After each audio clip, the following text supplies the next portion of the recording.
Elementos de las obligaciones, concepto.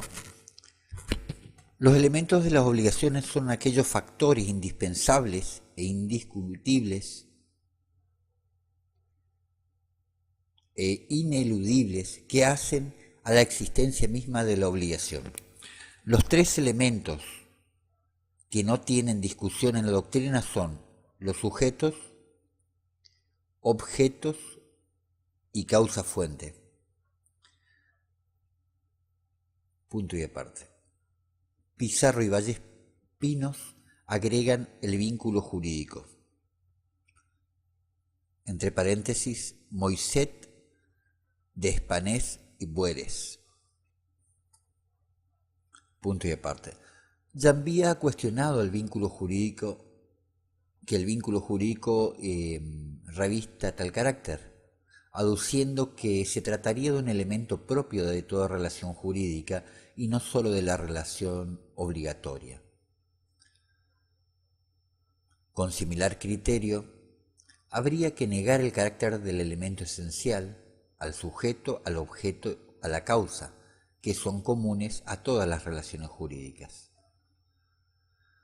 Pizarro entiende que el vínculo jurídico es un elemento esencial, porque enlaza los dos polos de la relación obligatoria, generando una situación de correlativo poder jurídico del acreedor y deber calificado del deudor. Y el vínculo es el que permite la muy amplia gama de efectos que caracterizan a la relación obligacional. Alterini, Ameal, López Cabana y Stiglitz incluyen la causa final como elemento esencial de la obligación únicamente cuando tiene su fuente en un acto jurídico. Pizarro entiende que la causa final es un elemento del negocio jurídico y no de la obligación.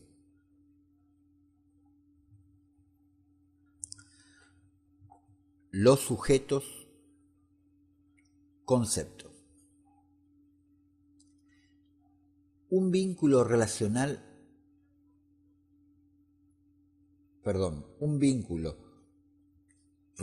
jurídica supone la existencia de sujetos entre los cuales tal vínculo, relación o situación se establezca. El vínculo obligacional requiere por lo menos dos sujetos, el sujeto activo o acreedor titular del derecho de crédito y el sujeto pasivo o deudor sobre quien pesa el deber de prestación. En la misma categoría de acreedor o deudor, como partes tenemos a los herederos y legatarios. Pueden ser sujetos de las obligaciones las personas físicas y las personas jurídicas de carácter público o privado, las sociedades civiles y comerciales, la sociedad conyugal, el condominio, en algunos casos, las asociaciones profesionales que hubieran obtenido personería gremial, el consorcio de propietarios de la ley de propiedad horizontal, asociaciones civiles o religiosas, las asociaciones mutuales, el Estado nacional, provincial y municipal. Puede ser sujeto de derecho activo o pasivo. En el derecho moderno encontramos una concepción amplia de las personas jurídicas que permite atribuir ese carácter a las llamadas pequeñas universalidades, o sea, conjunto de bienes afectados a un fin determinado. Así, por ejemplo, el fondo de comercio, un sanatorio, una biblioteca pública, la empresa individual de responsabilidad limitada, etc. Requisitos. Los requisitos que deben reunir los sujetos son: 1. Tener capacidad. 2. Ser distintos. Y el tercero, determinados o determinables. Capacidad. Se exige que el sujeto tenga capacidad de derecho o jurídica para ser acreedor o deudor. La incapacidad de derecho provoca la nulidad del acto, que en un principio es absoluta. Respecto a la capacidad de hecho, esta es indispensable cuando los sujetos pretendan realizar por sí mismos los actos necesarios para la continuación de la obligación. Sin embargo, la incapacidad de hecho puede ser suplida por representante legal, en cuyo caso es válida la obligación contraída. La falta de capacidad de hecho provoca la nulidad relativa del acto constitutivo de la obligación y de esta última. El nuevo Código Civil, en lo atinente a la capacidad de ejercicio, artículos 23 al 50,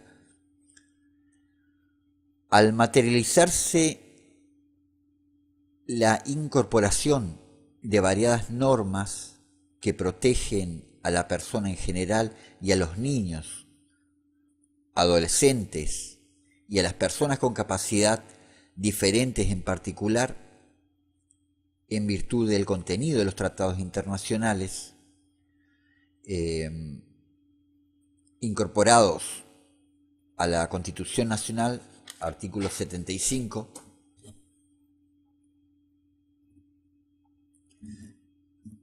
que establece como rasgo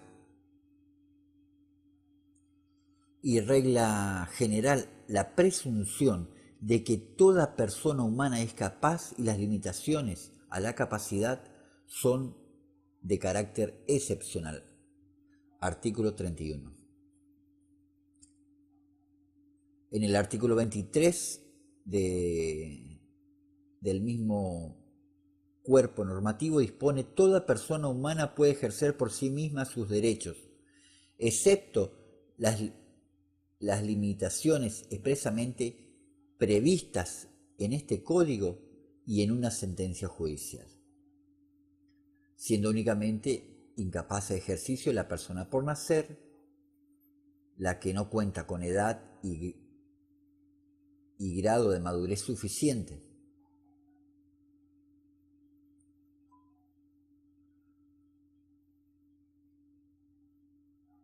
Se destacan las facultades judiciales para determinar, a partir de los 13 años, las restricciones a la capacidad de los menores, la obligación del juez de oír a las personas que no fueran plenamente capaces y de valorar sus opiniones.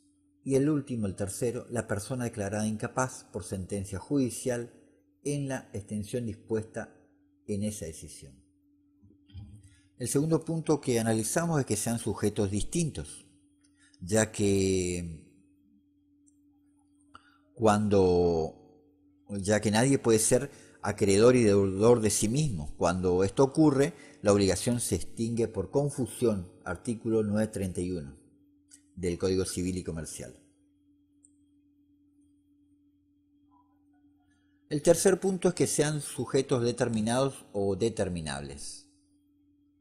La indeterminación puede ser inicial, cuando se constituye el vínculo siendo uno de los sujetos indeterminados, pero determinable en base a ciertas circunstancias preestablecidas. O puede ocurrir que la obligación se constituya con un acreedor y un deudor cierto, pero por estar la obligación unida a una relación con la cosa y no arraigar en determinada persona, se verifica cambio de sujeto cada vez en dicha relación aparezca un nuevo titular, tal como sucede con las obligaciones propter rem, ambulantes o reales. Entre los principales supuestos de indeterminación relativa podemos mencionar: 1. Las llamadas obligaciones ambulatorias. 2. Las obligaciones mancomunadas y disyuntas o alternativas. 3. La promesa de recompensa. Y el cuarto, la oferta al público. En cuanto a las obligaciones ambulatorias, como los títulos de portador que se transmiten por endoso o la simple entrega. En ellos el deudor está identificado inicialmente, pero la individualización del acreedor no se encuentra establecida en el título, sino que dependerá de que tenga la posesión del documento, por lo que su determinación plena se alcanzará cuando sea presentado al cobro por su tenedor el día del vencimiento. Bueno, las obligaciones mancomunadas disyuntas o alternativas son aquellas donde existe una pluralidad originaria de acreedores o deudores excluyentes entre sí, de suerte que la elección de cualquiera de ellos deja sin efecto el crédito o la deuda de los otros. En este tipo de obligaciones la pluralidad de sujetos es aparente, pues en realidad se trata de obligaciones de sujeto único indeterminado dentro de una pluralidad de sujetos posibles. La elección de cualquiera de ellos provoca que cese la indeterminación provisoria del sujeto activo pasivo y sólo quien resulte elegido sea considerado acreedor o deudor según los casos. Artículo 853 al 855. El tercero, como dijimos, era la promesa de recompensa efectuada a favor de quien halle y restituya una cosa extraviada, constituye otro supuesto de indeterminación relativa del sujeto activo. Artículos 1803 a 1806 concordantes del Código Civil. Bueno, el cuarto es la oferta al público. Son aquellas que están dirigidas a un número plural indeterminado de personas. En ellas el promitente deudor está determinado inicialmente. Sin embargo, la calidad de acreedor queda provisionalmente indeterminada hasta tanto una persona se coloque en las condiciones previstas en la propuesta.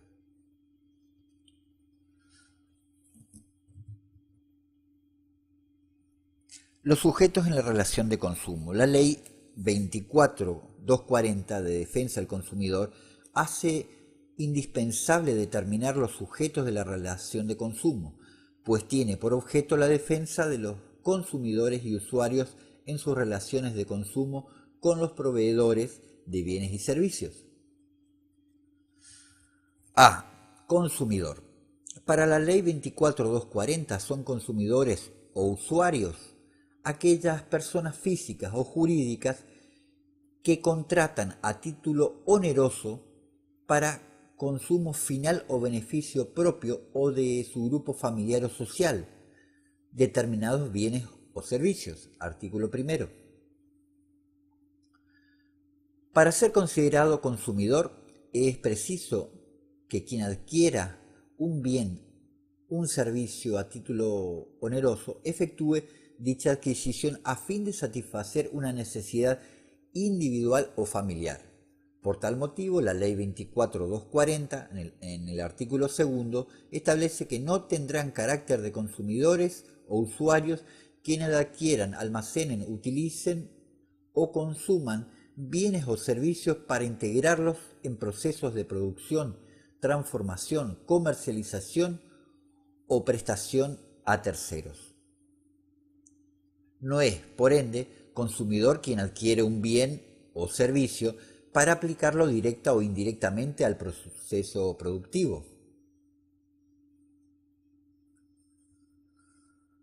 B. Proveedor de bienes y servicios. Bueno, la ley lo define como toda persona física o jurídica de naturaleza pública o privada que en forma profesional, aún ocasionalmente, produzca, importe, distribuya o comercialice cosas o preste servicios a consumidores o usuarios. Artículo 2.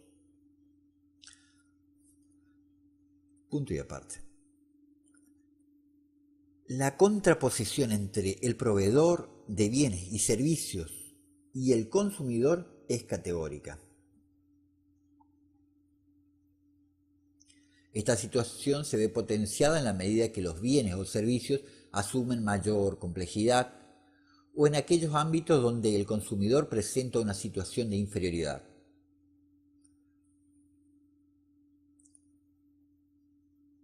Sin lugar a dudas que la ley debe tutelar los derechos de quienes se encuentran más vulnerables dentro de la relación de consumo, mediante normas eficaces que pongan límites a los posibles abusos.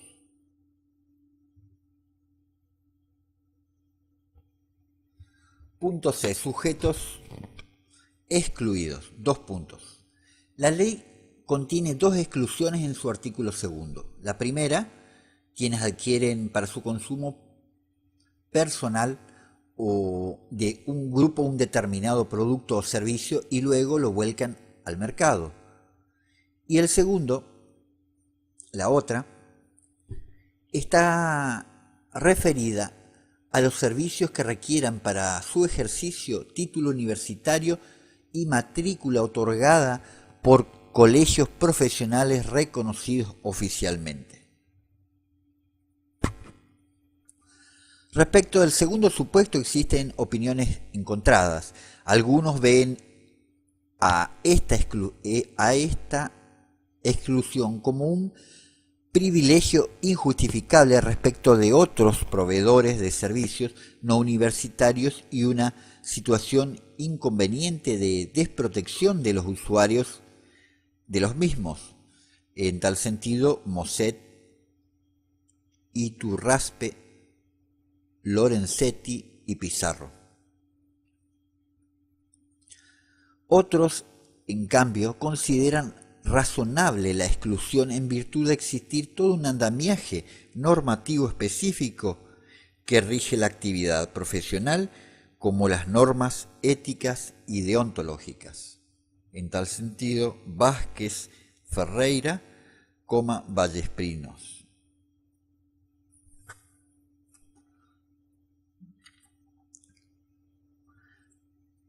La protección del consumidor en nuestro derecho. Marco normativo. El derecho de consumo es el conjunto de principios y normas jurídicas destinadas a regular las particulares relaciones trabadas entre los productores profesionales de bienes y servicios y los consumidores.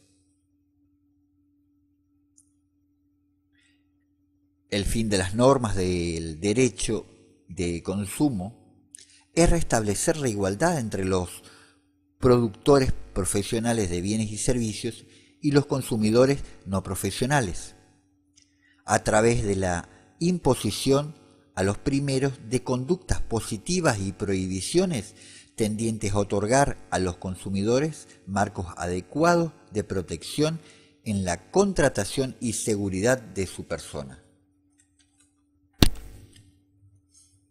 Es abundante y significativa la normativa vigente en nuestro país en materia de defensa del consumidor. Estos preceptos tienen hoy, en nuestro país, jerarquía constitucional. El artículo 42 de la Constitución Nacional establece que los consumidores, usuarios de bienes y servicios, tienen derecho, en la relación de consumo, a la protección de su salud, seguridad e intereses económicos, a una información adecuada y veraz, a la libertad de elección y a condiciones de trato equitativo y digno. Las autoridades proveerán a la protección de esos derechos, a la educación para el consumo, a la defensa de la competencia contra toda forma de distorsión de los mercados, al control de los monopolios naturales y legales, al de calidad y eficiencia de los servicios públicos, y a la constitución de asociaciones de consumidores y de usuarios. La legislación establecerá procedimientos eficaces para la prevención y solución de conflictos y los marcos regulatorios de los servicios públicos de competencia nacional, previendo la necesaria participación de las asociaciones de consumidores y usuarios y de las provincias interesadas en los organismos de control.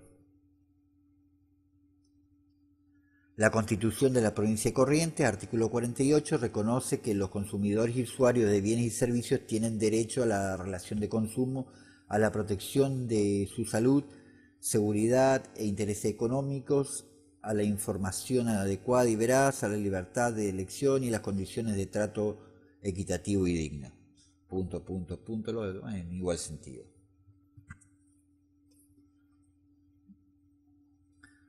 La legislación nacional. 2 puntos. Es muy amplio el marco normativo a nivel nacional que tienen por objeto la defensa del consumidor. La más importante es la Ley de Defensa del Consumidor, número 24.240, sancionada en octubre de 1993.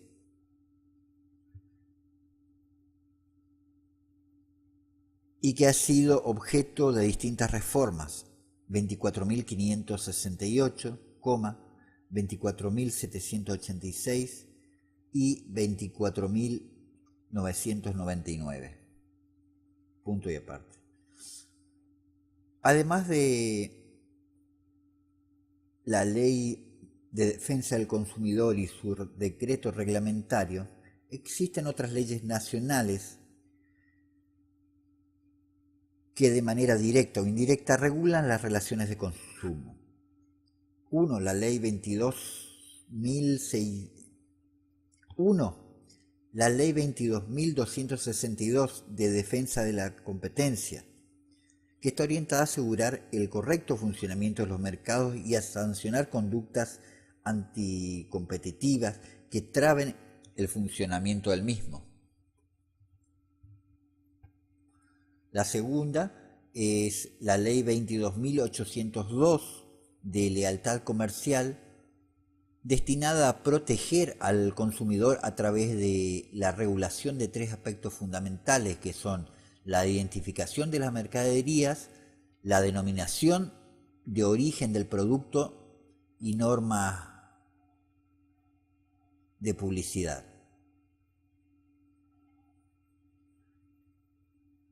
La tercera es la Ley de Abastecimiento, número 20.680, que regula la prestación de bienes y servicios destinados a satisfacer las necesidades de la población en todos los procesos y etapas de la actividad aduanera.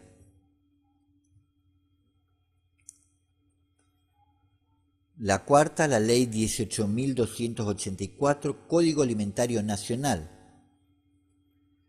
cuyo fin es proteger las condiciones higiénico-sanitarias y bromatológicas y de identificación comercial de alimentos de consumo humano. La quinta es la normativa dictada con motivo de privatización del servicio público domiciliario, por ejemplo, agua, energía eléctrica, gas, etc. La sexta es la Ley 14.878 de vinos, la Ley 16.463 de medicamentos, entre otros.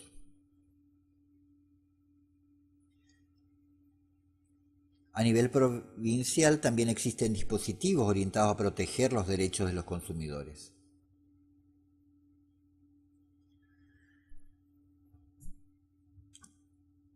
El nuevo Código Civil le dedica el capítulo 3, artículos 1092 al 1122, a los contratos de consumo, disponiendo en el artículo 1094 lo referente a la interpretación y prelación normativa. Dice: las normas que regulan las relaciones de consumo deben ser aplicadas e interpretadas conforme al principio de protección del consumidor y el de acceso al consumo sustentable. En caso de duda sobre la interpretación de este código o las leyes especiales, prevalece la más favorable al consumidor.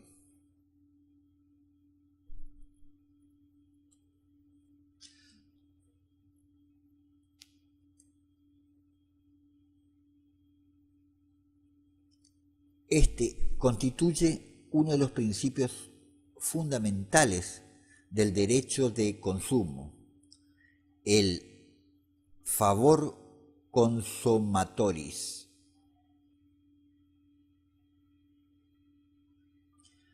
que se materializa claramente, como dijimos en el artículo 42 de la Constitución Nacional, en el 48 de la Constitución de Corrientes, en numerosos aspectos de la Ley de Defensa del Consumidor y el artículo 1094 del Código Civil y Comercial, que consagra el principio de interpretación de la ley a favor del consumidor indubio pro consumidor o usuario. Derechos del consumidor.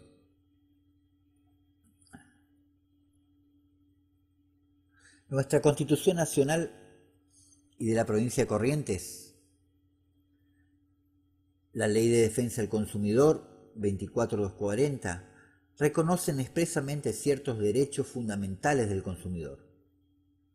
Gabriel Stiglitz divide estos derechos en tres grandes grupos.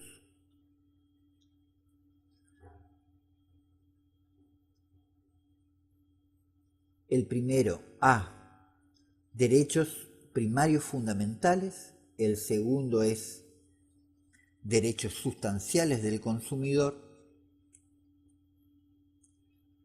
Y el tercero, los derechos instrumentales de los consumidores. Dentro de los derechos primarios fundamentales, podemos decir que son aquellos derechos cuyo reconocimiento y eficacia depende del cumplimiento de deberes irrenunciables del Estado. Entre ellos tenemos el derecho de acceso al consumo y a la libertad de elección.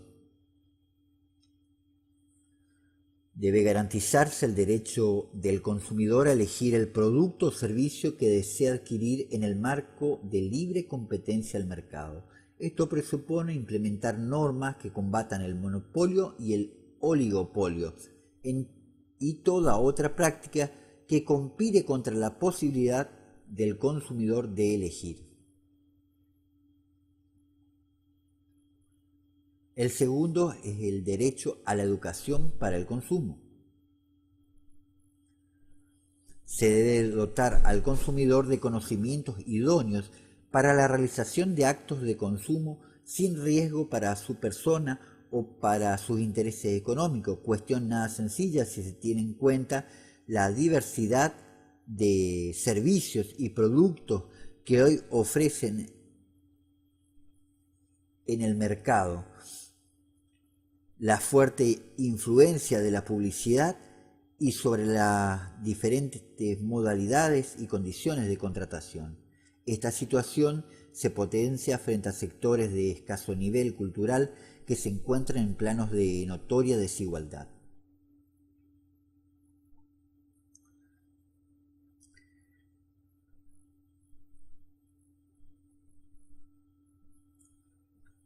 El segundo, como dijimos, el segundo punto, el B, que son los derechos sustanciales de los consumidores,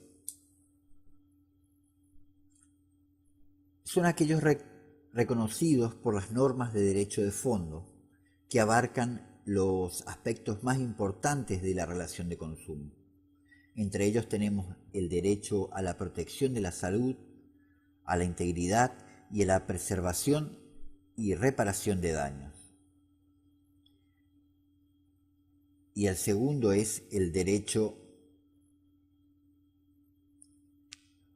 a una información adecuada y veraz.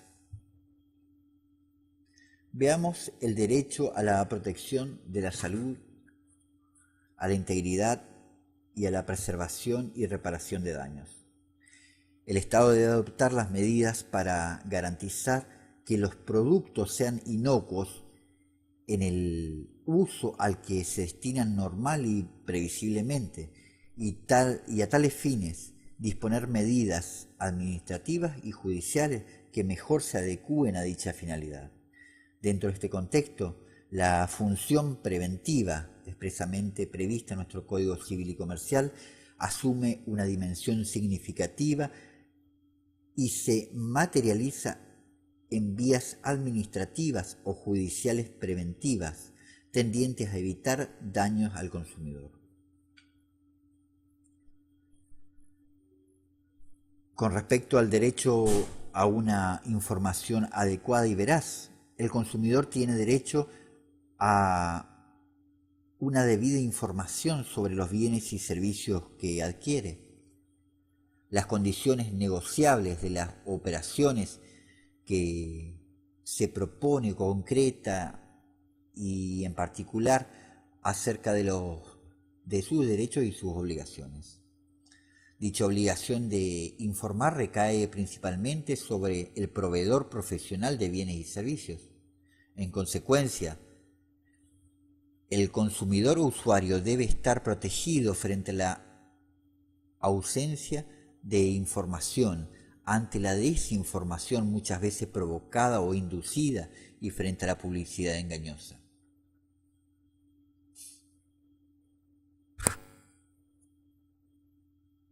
El tercero es el derecho a la protección de los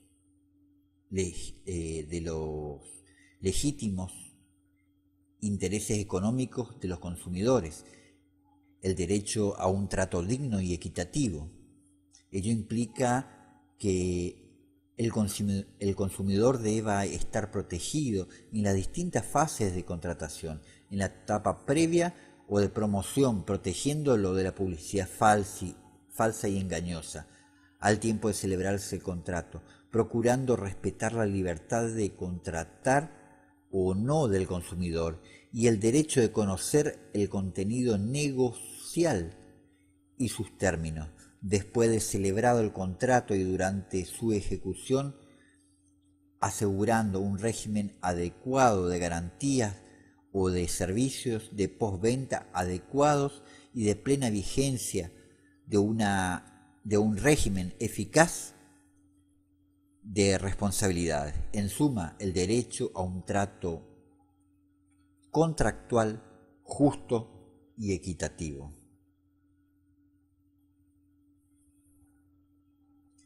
En el punto C, derechos instrumentales de los consumidores, podríamos decir que de nada vale los derechos de los consumidores si no va acompañado de adecuadas vías que aseguren su eficacia. 1. Derecho a la organización. Los consumidores tienen derecho a organizarse mediante ligas y asociaciones de consumidores con la finalidad de afianzar mediante una comunidad de esfuerzos los derechos que el sistema les reconoce y hacer más efectiva la tutela normativa. La Constitución Nacional reconoce este derecho en el artículo 43 infin y la Ley 24240 en su artículo 55 y siguientes. Derecho a participar. Punto 2. Todo consumidor individualmente o formando parte de asociaciones o ligas de consumidores tiene derecho a participar en todas las cuestiones que afectan sus intereses como tal. El tercero, el derecho a ser representado. También tiene derecho a ser escuchado y representado por organismos estatales, el defensor del pueblo o por ligas de consumidores. Ello no significa privar al consumidor de su derecho a accionar individualmente. El cuarto es el derecho a acceder a la jurisdicción. La eficacia de la tutela de los derechos de los consumidores depende en gran medida de su derecho a accionar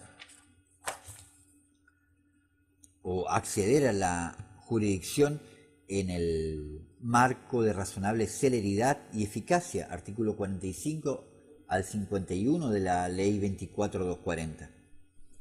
Para ello es necesario disponer de una adecuada infraestructura material y normativa. La implementación de tribunales especializados, procedimientos abreviados, vías alternativas de resolución de conflictos, arbitraje, mediación, plena efectividad de las medidas cautelares para la prevención y la cesación de actividades dañosas, etc.